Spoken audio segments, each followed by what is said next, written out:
Selamat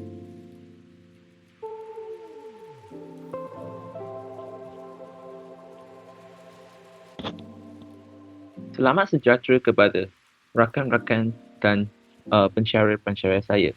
Nama saya Chow Jun Han, saya dari Infrastructure University Kuala Lumpur. Hari ini saya akan bentangkan topik tentang sayangi dan hargai sungai kita.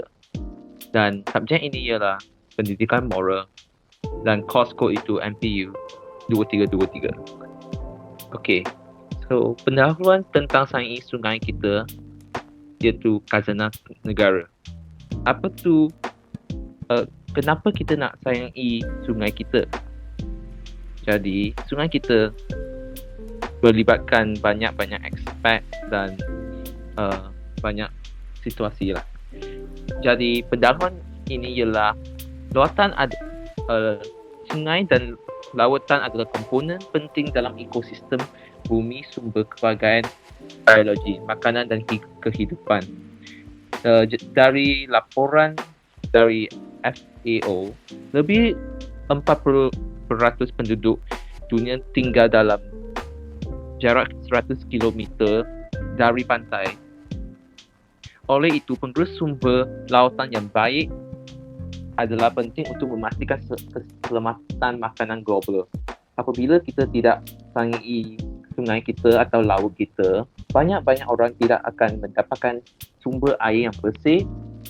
Jadi mereka tidak dapat makan makanan yang sihat atau bersih. Seterusnya, kita akan pergi ke slide ketiga, iaitu poster tentang tema ini. Okey, banyak akan kata, kenapa poster ni macam separuh-separuh?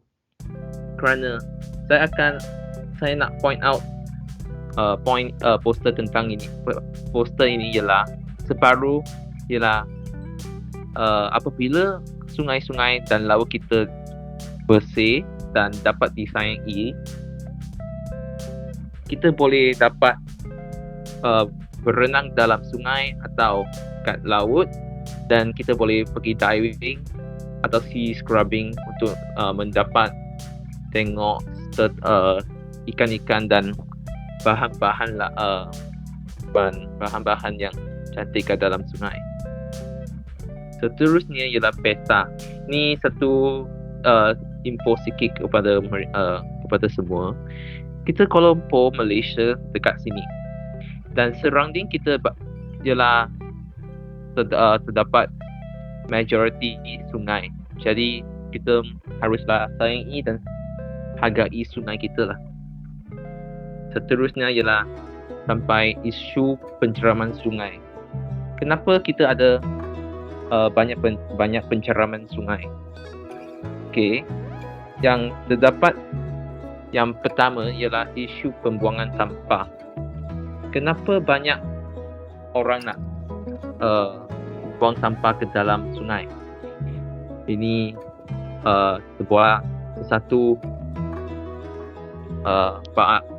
barang yang tidak etikal lah, kerana apabila kita buang sampah ke dalam sungai kita akan menjadi kotor.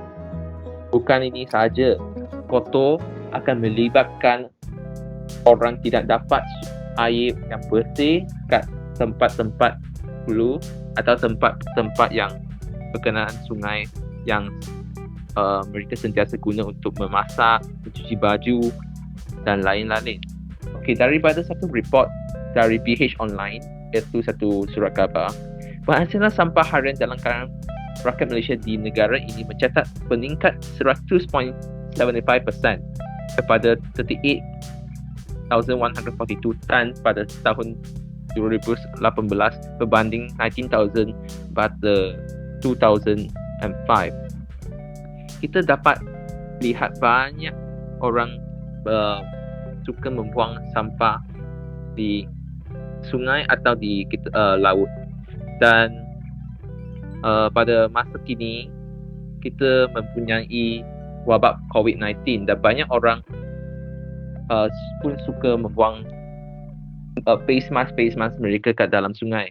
Jadi apabila teta atau ikan-ikan termakan bahan-bahan ini, mereka akan mati. Dan jadi ni semua akan melibatkan haiwan-haiwan ini sudah tak ada kat Malaysia lah.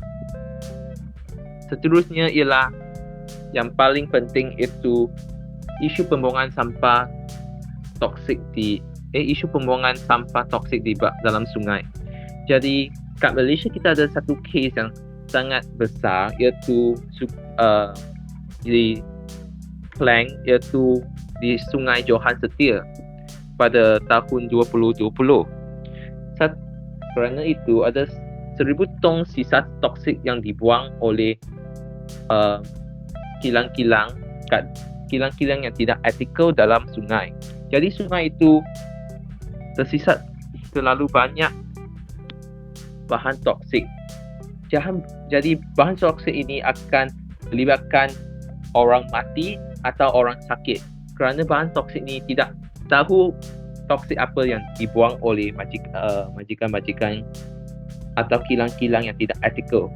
Jadi saya mesti ingatkan semua orang untuk menjaga dan menghargai sungai kita.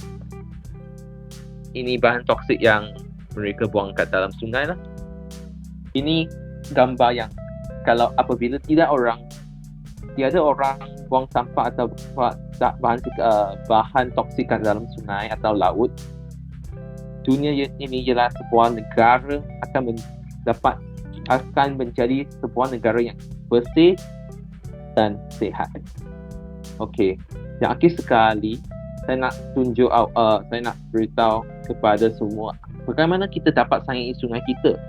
Okey, dalam bahagian aspek kepada kilang-kilang yang tidak etikal, saya harap mereka akan dapat boleh mengadakan satu selesaian untuk bagaimana mereka nak buang bahan toksik itu dan tidak membuang bahan toksik kepada ke dalam sungai lah. Kita boleh bagi contoh, saya boleh suggest mereka boleh mengadakan satu tempat kat out of town, kerana apabila mereka buat sebuah kilang untuk spesifik untuk membuang bahan toksik kat dalam bandar-bandar kita akan dapat banyak penceraman. Jadi kita tak nak macam ni lah.